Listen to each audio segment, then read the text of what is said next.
Welcome to another 2-Minute Tech Tip Tuesday.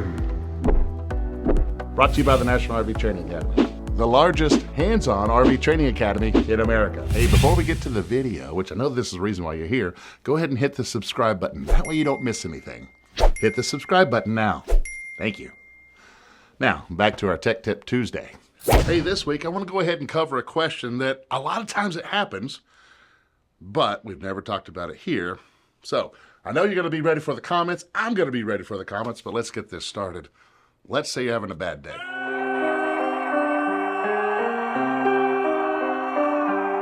Slides aren't working, landing gear doesn't come up, you slam your finger in the door, all of this stress that may take place. What do you do when nothing works? So let me go ahead and introduce who I have right here. This is Thad from Your Jesus Journey. Met him over at Quartzsite the other day, and here's the thing. Wonderful guy. I want to introduce you to him, but let me throw the question over to you, Thad. What do you do in a day where just nothing works and you just feel like giving it all up? So what do you do? Man, as a full-time RVer in my regular life, I can relate to a lot of those tough days when Probably things don't work. More times than not. Yeah. Between trucks and RVs, I can certainly tell you some stories.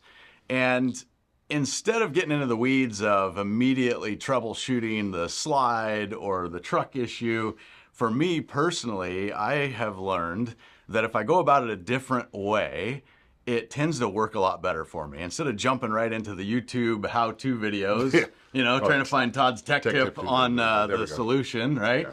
I try to go and find more of the Bible tech tip is kind of my tactic. There we go, the BTT. The BTT. And so I try to dig in and see, maybe not necessarily like dive right into the Bible, but I try to bring the problem to the Lord. And as a believer, it's really important to me that my faith weighs in and is practical in my everyday life, especially when problems come up. So by the grace of God, I married an amazing woman that helps me stay grounded in my faith, because as a guy, I can go into fix-it mode quick. But with my wife around, she's quick to remind me to hey, why don't we just pause and ask God for help for this, in this situation, instead of trying to solve it really quickly on our own. And man, I can't tell you how many times we get in difficult situations and actually pause and actually pray and talk to God about the problems and the situation that we're going through, and then watch as God actually helps in our real life in those circumstances. So, take this, what would seem normally as a frustrating moment, right? And instead of just trying to work through that frustrating moment, is to take pause and say, okay, time of reflection. There's something here. Yep. Please give it to me quickly. Yeah. So I can learn as quickly as possible. But Yep. that is pretty awesome. So any guidance on how you personally do that? Yeah, I mean, if you're a Christian and have a relationship with God, then talking to him is probably part of your regular, walk with the Lord and your faith. And so maybe learning to pause and talk to God when troubling situations come up, that might be new. Yep. But yeah. and Instead of just going to him with your laundry list of wants. Right. And so, instead of, hey, at dinner we pray for this, or, when things are good, I say thanks. But what does it look like to actually stop in the heat of the moment? Yeah. Like before you blow your top or go to solve it all the ways you try to solve it. And so it would practically look like actually kind of giving yourself a timeout and saying, hey, I got to just stop right here. I'm naturally in my mind, I was going to go check out a video, or I was going to go look up a thing, or I was going to call a place. Not that you don't do that, it's just the right order, because after going to God, then you go to Todd. Right.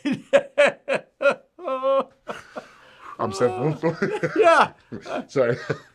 Is this regarding RV stuff? Something like that. So you go to the Lord and you ask God to help, to intervene, to give you the wisdom you need to navigate the situation you're in. Yeah. And also to give you a minute to be open to receiving God's help. Like, I don't know if anybody out there can relate, but as a guy, sometimes I can get so dialed in fix-it mode that I forget I have my Father in heaven who actually wants to help me in my real life.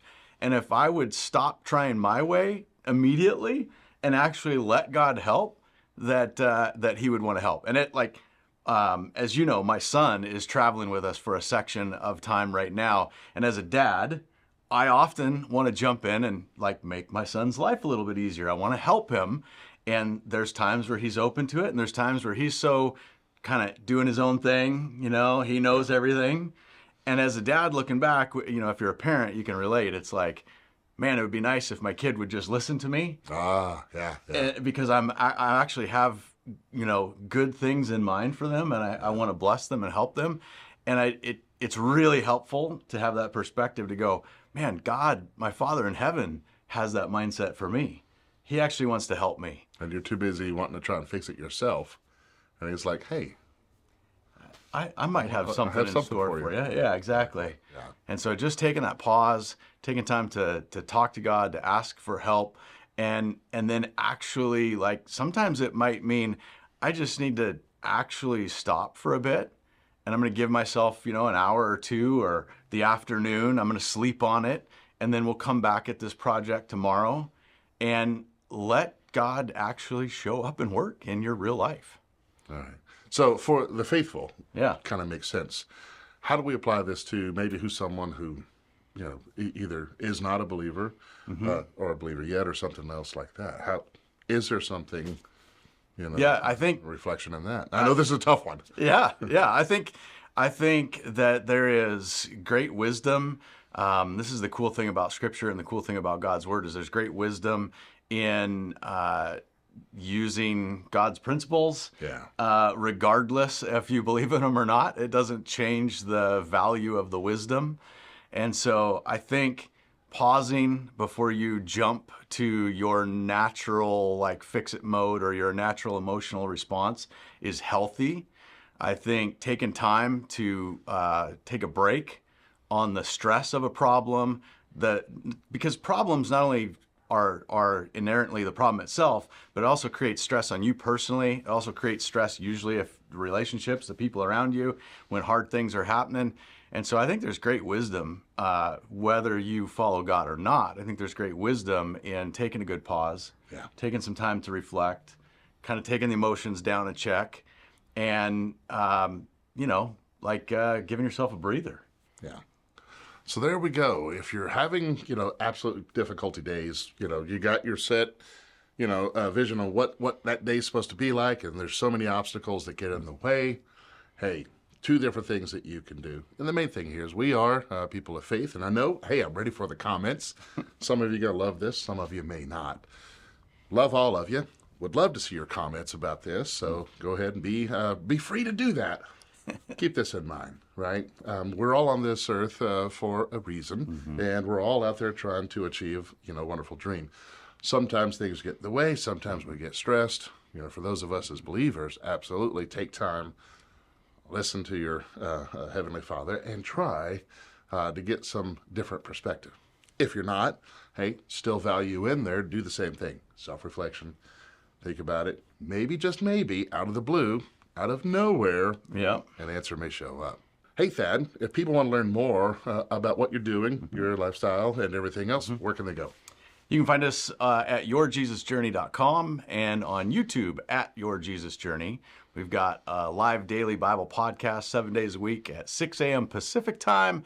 All kinds of other great content and resources there as well. It's 8 Central, 9 Eastern. There you go. yourjesusjourney.com. Is that correct? Yep. If you want to learn more, there's your tech tip. Right? Truly a tech tip. All right. We'll see you next week. If you have any questions regarding your RV, regarding faith, regarding brisket, be more than happy to talk about that. See you next week. All right, before you get to the bloopers, which is why you're here in the first place, the RV industry needs thousands of RV technicians and inspectors, and now is the perfect time to do that. If you want to make more money or have more control over your time, go ahead and click the link below.